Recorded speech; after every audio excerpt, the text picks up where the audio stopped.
Hello dear students, welcome back to organised knowledge channel. और आज की जो वीडियो है बच्चों, उसमें हम डिस्कस करेंगे worksheet number 34 for class 9th English की। ये वर्कशीट है जो आपके लिए 28 सितंबर 2021 के लिए शेड्यूल की गई है।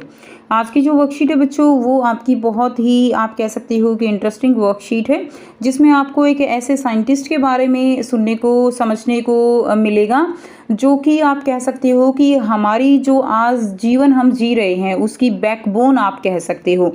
ठीक है, सो ये जो वर्कशीट है, ये आपका जो चैप्टर है अ ट्रूली ब्यूटीफुल माइंड, उससे ये एक्सट्रैक्ट लिया गया है, जिसको आपको रीड करना है और फिर कुछ क्वेश्चंस हैं जिनके आंसर आपको करने हैं। सो वर्कशीट शुरू करने से पहले बेटा प्लीज़ चैनल को सब्सक्राइब कर लीजिए, बेल आइकन को प्रेस कर लो ताकि आपको आने वाली वीडियोज़ की नोटिफिकेशन वो समय से मिल जाए। सो देखिए क्या दिया गया है आपको। यहाँ पर दिया गया है, ये जो आपको फ़ॉन्ट है बच्चों, ये बहुत ही ज़्यादा छोटे दिए गए हैं, तो थोड़ा सा हम इसको जूम करके पढ़ने की कोशिश करेंगे, बट हो सकता है आपको ये क्लियर ना हो क्योंकि ये वर्कशीट ही कुछ इस तरह से दी गई है। ठीक है, तो देखिए फर्स्ट जो पैराग्राफ दिया गया है, so Einstein started speaking late. Actually बच्चों जो आइंस्टीन है, अल्बर्ट आइंस्टीन, जो एक बहुत ही फेमस साइंटिस्ट रहे हैं, ठीक है, उनका जो जन्म है वो कब हुआ, 14 मार्च 1879 में उनका जन्म हुआ था। और वो 2.5 साल की उम्र तक भी जो है वो बोल नहीं पाए थे।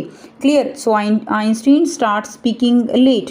आइंस्टीन वो जो है लेट बोले and did not interact a lot with fellow children. और अपने जो फेलो चिल्ड्रन, अपने जो साथी थे, उनके साथ वो ज़्यादा इंटरेक्ट नहीं कर पाते थे। So they called him brother boring. और उनको जो है एक नाम दे दिया गया, उनके जो साथी थे, प्लेमेट थे, उन्होंने उसको ब्रदर बोरिंग का नाम उन्होंने उसको दे दिया था। A headmaster one said about him. एक हेडमास्टर ने उनके बारे में कहा था, he will never make success at anything, कि वो किसी भी कोस्ट पर सक्सेस कभी भी नहीं पा सकते। क्लियर। नेक्स्ट देखिए सेकंड जो पॉइंट है, he was a good student, वो एक अच्छे स्टूडेंट थे, but hated the school regimentation in Munich. और म्यूनिक में जो है वो उनका जो रेजिमेंटेशन था, उसको स्कूल के रेजिमेंटेशन से नफरत थी। And often had classes with the teachers, और इसीलिए वो क्या थे, वो टीचर्स से भिड़ जाते थे। At the age of 15 he left the school for good and went to Switzerland which was comparatively liberal than Munich. और 15 की जब एज थी उनकी, तो वो जो है स्कूल छोड़कर चले गए, स्विट्ज़रलैंड चले गए। और जो स्विट्ज़रलैंड था उस समय वो म्यूनिक से ज़्यादा कंपैरेटिवली लिबरल था।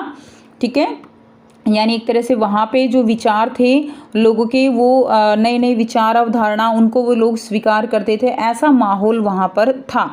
उसके बाद देखिए, he was highly gifted in mathematics and interested in physics. तो उनको जो है मैथमेटिक्स और फिजिक्स में काफ़ी इंटरेस्ट था।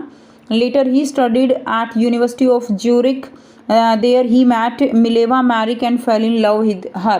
तो वहाँ पर देखिए वो जो है कहाँ गए, ज्यूरिख यूनिवर्सिटी में जाते हैं।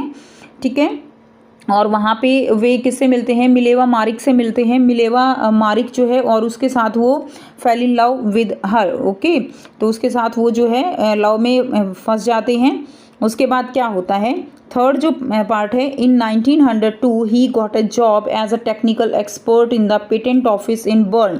1902 में उनको जॉब मिलती है, कहाँ पे, पेटेंट जो ये होते हैं ना, नई नई इन्वेंशंस डिस्कवरीज होती हैं, तो उनका पेटेंट कराना पड़ता है पहले, उसको पब्लिकली करने से पहले। तो जो है उस ऑफिस में टेक्निकल एक्सपर्ट जो है, एज ए टेक्निकल एक्सपर्ट उनको जॉब मिलती है।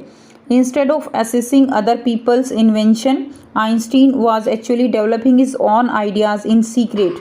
ठीक है, जो लोगों के जो इन्वेंशंस थे उनको असेस करने के साथ साथ वो जो अपने आइडियाज़ हैं सीक्रेट तौर पे उनका भी एक तरह से डेवलप उनका हो रहा था, वो अपने आइडियाज़ को भी डेवलप कर रहे थे।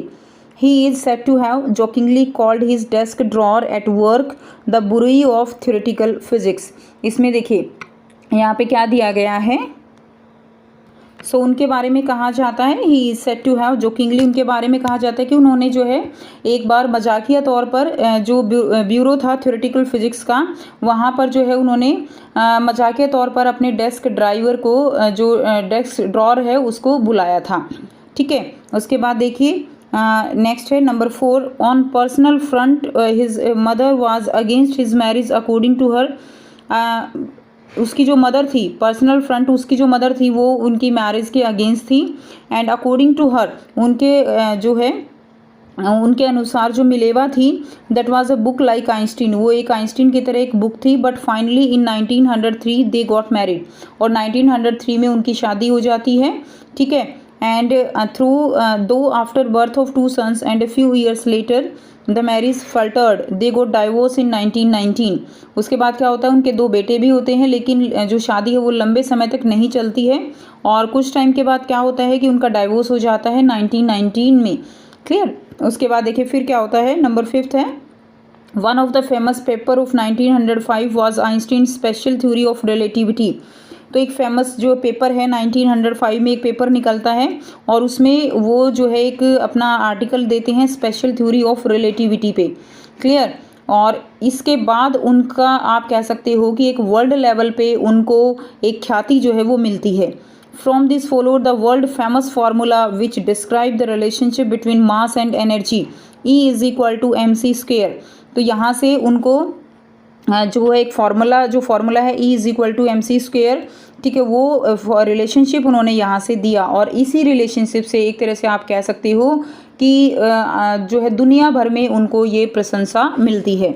नेक्स्ट देखिए, इन 1950 he had publish his general theory of relativity. 1950 में जो जनरल थ्योरी है रिलेटिविटी की वो पेपर में पब्लिश होती है, which provided a new interpretation of gravity, और जो ग्रेविटी है, ठीक है, गुरुत्वाकर्षण होता है ना, ग्रेविटी, उसके बारे में एक आप कह सकते हो कि उनके जो निष्कर्ष जो निकले थे ग्रेविटी को लेकर, और भी ज़्यादा इंटरप्रिटेशन होती है, और भी ज़्यादा डिस्कवरी उनको यहाँ से मिलती है।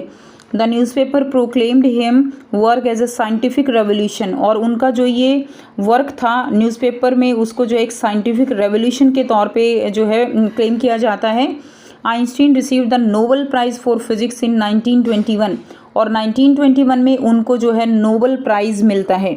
ठीक। नेक्स्ट देखिए, number 7, when the Nazis came to power in Germany in 1933।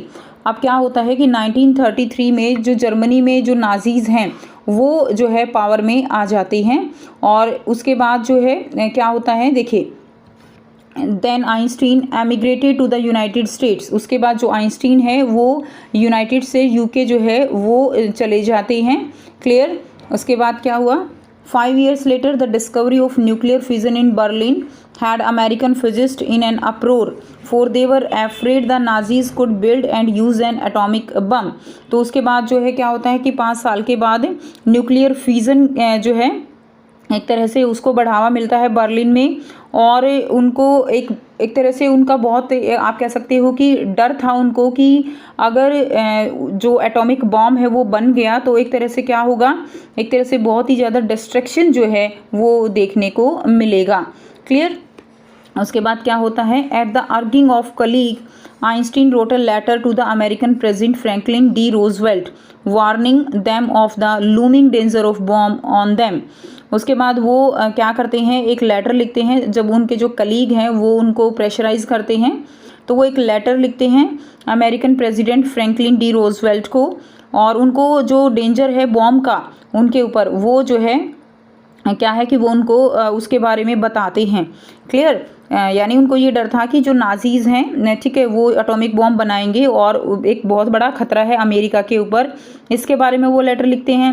और अमेरिकन जो है क्या करते हैं, they develop atomic bomb in a secret project, एक सीक्रेट प्रोजेक्ट के तहत जो अमेरिका है वो बॉम्ब तैयार कर लेता है, and dropped it on Japanese cities of Hiroshima and Nagasaki in August 1945। और अगस्त 1945 में अमेरिका हिरोशिमा और नागासाकी पर बॉम्ब गिरा देता है। Clear. Einstein was deeply shaken by the extent of the destruction. Einstein जो है वो इस डिस्ट्रक्शन से, इस विनाश से पूरी तरह से हिल जाते हैं। This time he wrote a public missive to the United Nation. अब की बार वो ये जो यूनाइटेड नेशन है, जो विश्व सरकार है, उसके गठन के लिए संयुक्त राष्ट्र को एक जो है क्या लिखते हैं, पत्र लिखते हैं। In it he propose the formation of a world government, और एक वर्ल्ड गवर्नमेंट बनाने की मांग वो करते हैं ताकि इस डिस्ट्रक्शन को रोका जा सके। Over the next decade Einstein got ever more involve in politics. उसके बाद जो है वो पॉलिटिक्स में भी इन्वॉल्व रहते हैं। Agitating for an end to the arms buildup and using his popularity to campaign for peace and democracy. तो वो जो है जो हथियार बनते हैं उसको लेकर उसका एंड चाहते थे। वो चाहते थे कि वर्ल्ड में पीस और डेमोक्रेसी बनी रहे। When Einstein died in 1955 at the age of 76, तो उनकी डेथ हुई 1955 में 76 की एज में। And he was celebrated as visionary and world citizen as much as scientific genius. ठीक है, तो विजनरी थे, एक दूरदर्शी थे, और एक जो है कह सकते हो जीनियस, वो साइंटिस्ट थे, महान वैज्ञानिक थे। क्लियर। और जो अपने आखिरी टाइम था, समय था, उन्होंने विश्व शांति और जो डेमोक्रेसी है उसकी वकालत करते हुए उन्होंने पॉलिटिक्स की थी। क्लियर। तो अब आपको यहाँ पे कुछ क्वेश्चंस दिए गए हैं जिनके आंसर आप करेंगे। फर्स्ट क्वेश्चन स्टूडेंट्स आपको दिया गया है, Einstein was brother boring for other children because he. Einstein जो है वो दूसरे बच्चों के लिए ब्रदर बोरिंग थे, क्यों थे? ऑप्शन ए है लाइक्ड टॉकिंग अबाउट हिमसेल्फ, केवल अपने बारे में बात करते रहते थे। बी है वॉज ऑलवेज आस्किंग क्वेश्चन, हमेशा क्वेश्चन पूछते थे। सी है सेल्डम इंटरेक्टेड विद देम, जो है उनसे सेल्डम इंटरेक्टेड रहते थे, यानी उनसे ज़्यादा इंटरेक्शन नहीं करते थे। एंड डी है cap talking about maths, maths के बारे में बात करते रहते थे। तो उनको ब्रदर बोरिंग की संख्या क्यों मिली थी? सेल्डम इंटरेक्टेड विद देम, उनके साथ जो है वो ज़्यादा इंटरेक्ट नहीं होते थे। सेकंड आपको दिया गया है, Einstein left the school in Munich for good does not imply that. तो उन्होंने जो म्यूनिक का स्कूल था वो क्यों छोड़ा था? ऑप्शन ए दिया गया है it paved the way for his success. ठीक है, बिल्कुल ठीक है। सेकेंड है ही गॉट बेटर अपॉर्चुनिटी, वो भी मिल रही थी। सी है he was creating nuisance there, वो वहाँ पे लड़ाई झगड़ा करते थे, ऐसा नहीं था। डी दिया गया है he was fed up with strict discipline, वो वहाँ के स्ट्रिक्ट डिसिप्लिन से फेड अप हो चुके थे, तो ऐसा भी था। तो यहाँ पे जो डज नॉट में आएगा वो आएगा आपका सी आंसर। ठीक है, सी जो है इसका राइट आंसर हो जाएगा। थर्ड देखिए, the word visionary does not correspond to. तो वर्ड विजनरी जो है किसके कॉरस्पॉन्ड नहीं है? विजनरी फर्स्ट दिया गया है इमेजिनेटिव, तो विजनरी होता है जो दूर की सोचता है, इमेजिनेशन जो करता है, तो ये जाएगा इसके साथ। टैलेंटेड, ठीक है, ईगल आइड होता है जो कीन ऑब्जर्वर होता है, चीज़ों को बहुत डीपली ऑब्जर्व करने वाला। एंड फार साइटेड होता है दूर की सोचने वाला। तो इसमें जो कॉरस्पॉन्ड नहीं जा रहा वो टैलेंटेड नहीं जा रहा। टैलेंट का मतलब होता है अपनी एबिलिटी दिखाना, तो सेकंड जो है इसका आंसर हो जाएगा। क्लियर, ये इसका एक तरह से सिनोनिम नहीं होगा, B is the right answer. Next देखिए, क्वेश्चन नंबर 4 आपको दिया गया है, in the letter to the president Einstein shared his. जो लेटर आइंस्टीन ने प्रेसिडेंट को लिखा था उसमें क्या शेयर किया? Warning about the looming danger of bomb, यही शेयर किया था। ठीक है, ऑप्शन ए ही रहेगा। बी आपको दिया गया है concern regarding the misuse of knowledge, information about the team of people engaged, इसके बारे में इन्फॉर्मेशन दे रहे थे। या plan to set up a lab for testing his theories, तो ऐसा कुछ नहीं था। उनको जो लेटर लिखा था उन्होंने उसके में वो जो खतरे हैं बॉम्ब के उसके बारे में उनको जो है वार्निंग देना चाहते थे। क्लियर, तो ये ए आंसर रहेगा। फिफ्थ देखिए, there are certain qualities which are exhibited in the given extract from Einstein life, pick the best option. तो आपको जो बेस्ट ऑप्शन है यहाँ से पिक करना है। तो देखिए फर्स्ट क्या दिया गया है, उनके अंदर जो क्वालिटी थी वो आपको देखनी है। फर्स्ट डेडिकेटेड थे, बिल्कुल थे। इनसेंसिटिव हम उनको नहीं कह सकते क्योंकि वो बिल्कुल सेंसिटिव थे, पीस चाहते थे, लोगों की जो फेवर में काम करना चाहते थे, जो विनाश हो रहा था उसको रोकना चाहते थे। ठीक है, तो ये सेकंड ऑप्शन आपका नहीं होगा। वो फार्म थे, फार्म यानी एक तरह से डेडिकेटेड अपने काम की तरफ, तो बिल्कुल थे। मोटिवेटेड भी थे, विजनरी दूर की सोचने वाले थे, एरोगेंट नहीं थे। तो आप देखिए सेकंड और सिक्स्थ जो है आपके नहीं है, लेकिन यहाँ पर जो आपको ऑप्शन दिए गए हैं इसमें सेकंड है, इसमें सिक्स्थ है, इसमें सेकंड सिक्स्थ दोनों है, इसमें सेकंड दिया गया है। यहाँ पे आपको क्लोजली रिलेटेड कोई भी ऑप्शन यहाँ पर बच्चों नहीं दिया गया है। तो आप इसमें क्या कर सकते हो, आप देखो इसमें first, third, fourth and fifth है, तो यहाँ पे आप जो है एक नया ऑप्शन करके वो कर दीजिए। इसमें फर्स्ट आएगा, थर्ड आएगा, फोर्थ आएगा एंड फिफ्थ आएगा, तो ये ऑप्शन आपके इसमें राइट रहेंगे। क्लियर, तो ये आपका आंसर हो जाएगा। नेक्स्ट है क्वेश्चन नंबर 6 है, Einstein got involve in politics not because he wanted to. वो पॉलिटिक्स में इन्वॉल्व नहीं हुए क्योंकि वो नहीं चाहते थे। Option A stop the race of building arms, ऐसा नहीं था, वो चाहते थे कि जो हथियार बनाने हैं वो रुक जाएं। B promote peace and democracy, बिल्कुल प्रमोट करते थे। Move up in the bureaucratic circle, वो अपने आप को एक बहुत ही आप कह सकते हो बहुत ही ऊंचाई पर देखना चाहते थे। D work in favour of the people, लोगों के फेवर में काम कर रहे थे। तो ये ए सी डी तीनों ऑप्शन ठीक हैं, ठीक है, यानी वो ऐसा जो है चाहते थे, बट वो जो नहीं चाहते थे बी आंसर रहेगा, नॉट लिखा हुआ है ना। Move up in the bureaucratic circle, clear, bureaucratic होता है जो शाही होता है एक तरह से, तो ब्यूरोक्रेटिक सर्कल ये आपका बी जो है इसका सही आंसर हो जाएगा। तो ये थी स्टूडेंट्स आपकी आज की इंग्लिश की वर्कशीट। आई होप सभी स्टूडेंट्स को ये क्लियर है। कोई भी डाउट है तो आप पूछ सकते हो। वीडियो अच्छी लगे तो प्लीज़ लाइक कर दीजिए, शेयर कर दीजिए और चैनल को सब्सक्राइब कर लीजिए। So thanks for watching. मिलते हैं नेक्स्ट वीडियो में नेक्स्ट वर्कशीट के साथ। Take care.